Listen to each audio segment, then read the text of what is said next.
অনেকে কি করে, রাত্রে গাড়ি বন্ধ করে সকালবেলা আবার গাড়ি নিয়ে চলে যায়।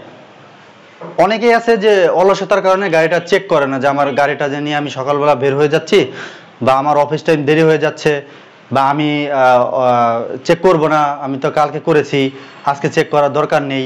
আপনি জানেন যে এটার জন্য আপনি কত বড় দুর্ঘটনার মধ্যে পড়তে পারেন।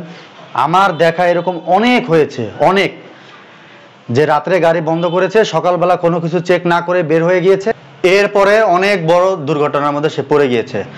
সারাদিন একটা গাড়ি যখন চলে, সেটা হোক 10 কিলো, 20 কিলো, 50 কিলো, 5 কিলো, যাই হোক, কিন্তু গাড়িটা যখন চলে 40-50 কিলো গাড়িটা চলার পরে একটা না একটা ক্ষতি কিন্তু হতে পারে, হবে না তা না, পারে। আপনার গাড়িটার মনে করেন যে আপনার চাকার যে স্টিকগুলো, নাটগুলো খুলে গিয়েছে বা লুজ হয়ে গেছে, আপনি চেক করলেন না। এরপরে আপনার রেডিয়েটরের পানি শেষ, আপনি নতুন গাড়ি কিনেছেন, হ্যাঁ নতুন গাড়ি, নতুন, কোনো সমস্যা নেই। আবার অনেকেরই আছে রেডিয়েটরের পানি শেষ, চেক করেন নাই, ভেবেছেন কি যে আমার নতুন গাড়ি, চেক করার দরকার নেই। কেন ভাই, নতুন গাড়ি হলে কি পানি চেক করতে হবে না? আপনার গাড়িটা যখন রেডিয়েটরটা কোনো স্পিড ব্রেকারের সাথে লেগে, বা যদি হঠাৎ করে কোনো উঁচু নিচু জায়গা থেকে নামেন, তখন যদি রেডিয়েটরটা বাড়ি খেয়ে নিচ দিয়ে ফেটে যায়, পানি যদি পড়ে যায়, আপনি তো গাড়ি সামনের দিকে চালাবেন, তখন তো আপনি পিছনের দিকে তাকাবেন না। তো সামনের দিকে তাকালে তো আপনি গাড়িটা তো দেখবেন যে গাড়িটা চলতেছে, কিন্তু পিছনে যে পানি পড়ে যাচ্ছে এটা তো আপনি দেখতে পারবেন না।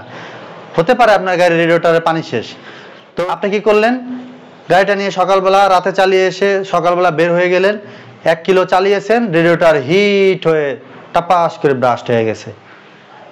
হয়তো ভাবতেছেন যে এটা হয় কিনা, হ্যাঁ রে ভাই, এরকম অনেক হয়েছে রাস্তায়, এরকম আপনি যে দেখেন, আমার নিজের দেখা এরকম অনেক হয়েছে, এখনো হচ্ছে।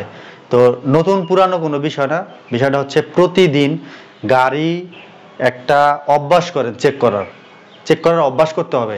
যেহেতু গাড়িটা অনেক স্পিডে চলে, তো সেই ক্ষেত্রে যদি আপনি ভালো করে চেক না করেন, আপনি তো একটা দুর্ঘটনার মধ্যে পড়ে যেতে পারেন। অবশ্যই আপনাকে প্রতিদিন চেক করতে হবে, চেক করে বের হতে হবে।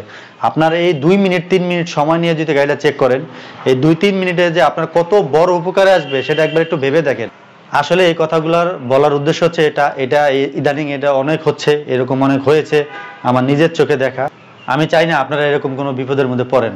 নতুন গাড়ি কিনলে যে আপনার গাড়িটা যে অ্যাক্সিডেন্ট হবে না, নতুন গাড়ি কিনলে যে আপনার গাড়ির রেডিয়েটর ফেটে যাবে না, অনেক স্পিড ব্রেকার লেগে রেডিয়েটর ফেটে যায়, এরকম অনেক হচ্ছে। আপনারা একটু সাবধানে থাকবেন। আপনার এই নিজের একটু সতর্কতা কিন্তু অনেক বড় উপকার আসতে পারে, আপনি নিজে বাঁচবেন বা আরেকজনও বাঁচবে। তো এগুলো নিয়ে সাবধানে থাকতে হবে। তো এই ছিল আজকের ভিডিওটা ভালো লাগলে অবশ্যই লাইক দিয়ে দিবেন। আপনার চ্যানেলে নতুন দর্শক হয়ে থাকলে চ্যানেলটি সাবস্ক্রাইব করে নেবেন। আর এই মুহূর্তে ভিডিওটি যারা ফেসবুক পেজ থেকে দেখতেছেন, পেজটি ফলো দিয়ে কিন্তু অবশ্যই লাইক দিয়ে দিবেন। কিছু জানা থাকলে কমেন্ট করতে পারেন, ইনশাল্লাহ আপনার কমেন্টের উত্তর দেওয়া হবে। তো আজকের মতো এই পর্যন্ত, দেখা হবে নতুন কোনো ভিডিওতে। সে পর্যন্ত সবাই ভালো থাকবেন। আল্লাহ হাফেজ।